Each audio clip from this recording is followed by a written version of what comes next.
Bituach Leumi, those two magical words that make every Israeli's heart skip a beat, usually out of sheer panic. The National Insurance Institute of Israel, established in 1953, presumably by a committee that had just finished reading Kafka and thought, you know what? We can do worse. This magnificent institution serves as Israel's social security system, a sprawling bureaucratic octopus with tentacles reaching into every aspect of Israeli life, usually to extract money from your paycheck before you've even had a chance to see it. Founded on the noble principle of social solidarity, Bituach Leumi operates on the revolutionary theory that if everyone is equally confused and frustrated, we're all in this together. The system covers everyone from newborns, who immediately begin accumulating forms, to the elderly, who have finally mastered the fax machine just as Bituach Leumi migrated to a barely functional website. With one of the largest budgets in Israel, the institute manages to distribute billions of shekels annually while somehow maintaining customer service wait times that would impress the Soviet breadlines of the 1970s. Nothing says surprise, quite like your first Israeli paycheck when you discover that approximately half your salary has evaporated into something called deductions. Bituach Leumi contributions are mandatory, automatic, and calculated with mathematical precision by people who apparently believe you don't need to eat. The system works beautifully. You work, you earn money, and then Bituach Leumi helpfully removes it before you can make any poor decisions like paying rent or purchasing food. Employees and employers both contribute, creating a delightful partnership where your boss gets to participate in making you poorer.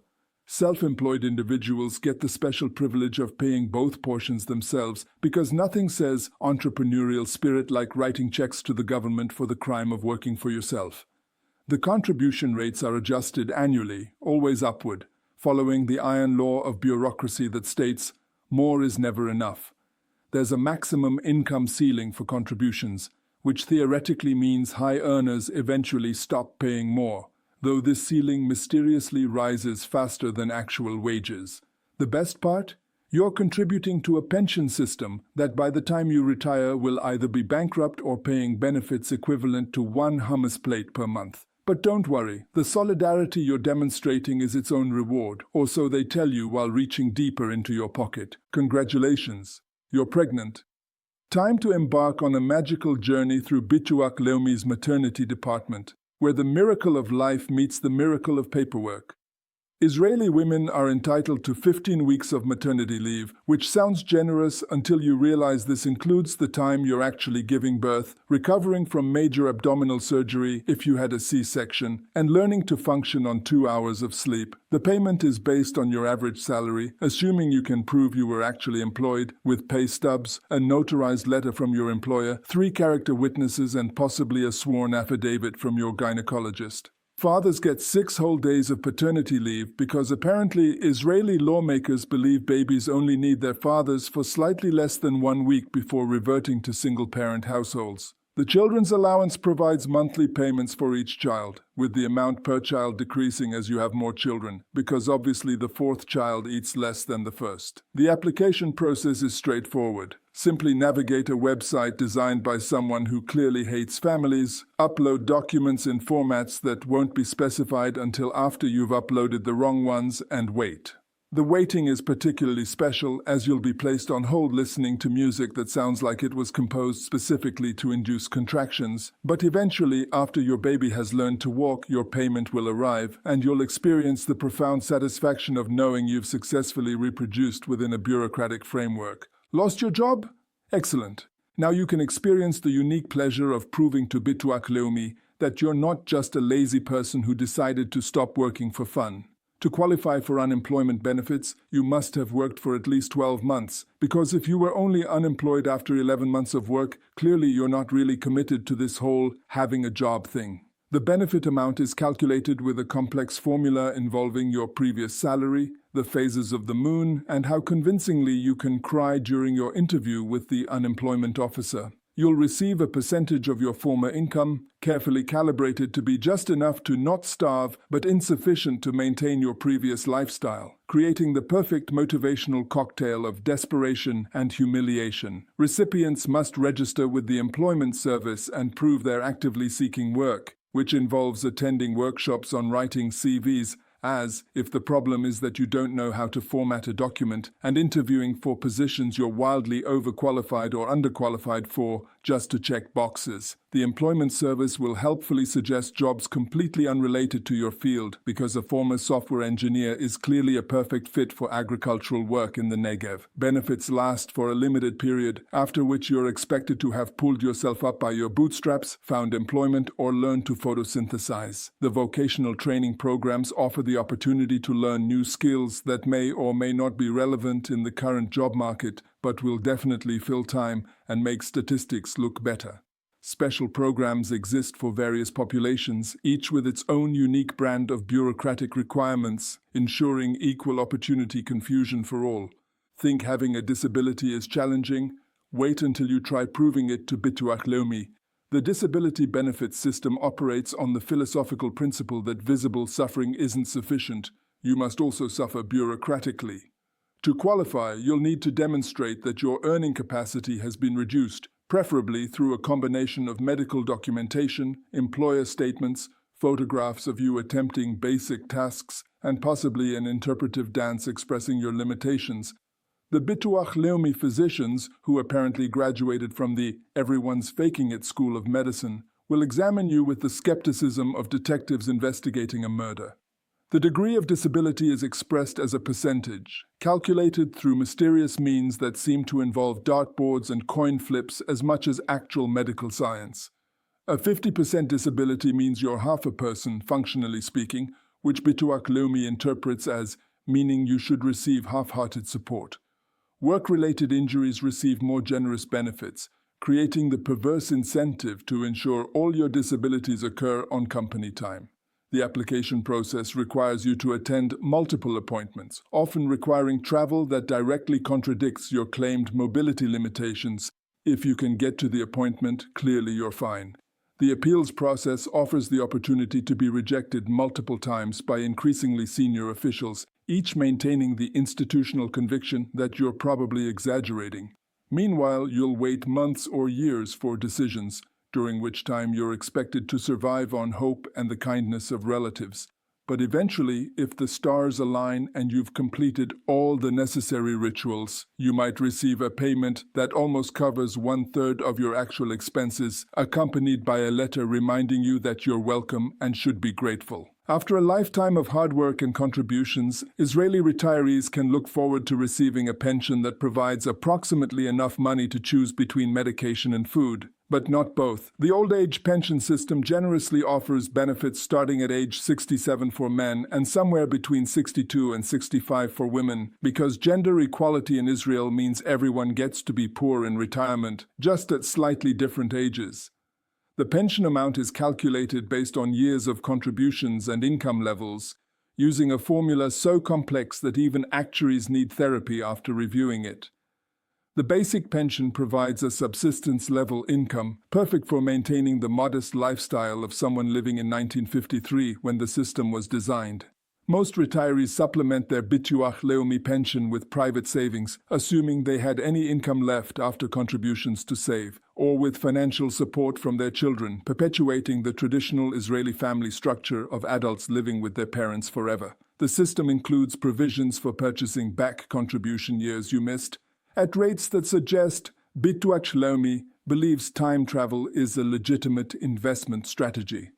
Married couples receive consideration for both spouses, though the amounts are carefully calculated to ensure both can be equally impoverished together. Survivors' benefits continue after a spouse dies because grief is expensive and someone needs to pay for the shiva. The pension system faces demographic challenges from the aging population, which Bituach Leumi addresses through the time-honored strategies of raising contribution rates for current workers and reducing real benefit values for current retirees, basically making everyone equally miserable across generations. For those unfortunate enough to fall through the cracks of all other programs, Bituach Leumi offers income support. a means-tested benefit that ensures no one achieves poverty without proper documentation. Unlike contributory benefits, income support doesn't require previous work history, just current destitution and the patience of Job. Applicants must prove their poverty through bank statements, asset declarations, and detailed explanations of why they haven't simply chosen to be wealthy instead. The benefit amounts are calculated to provide a basic standard of living, assuming your definition of basic includes living in a cardboard box and eating air. Recipients undergo periodic reviews to verify continued eligibility because people on welfare are obviously likely to secretly become millionaires between review periods. The application process requires forms that ask progressively more invasive questions about your life, finances, relationships, and probably your childhood trauma.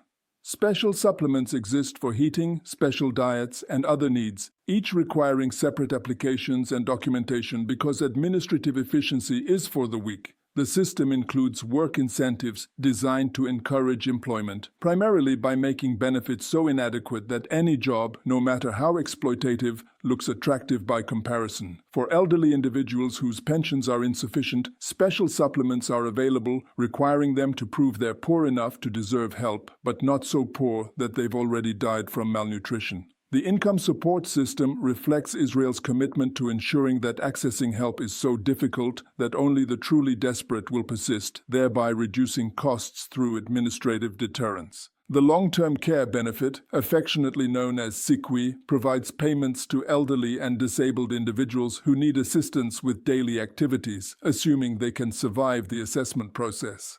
Bituach Leumi evaluators visit your home to observe whether you can really not bathe yourself, or if you're just being lazy about personal hygiene.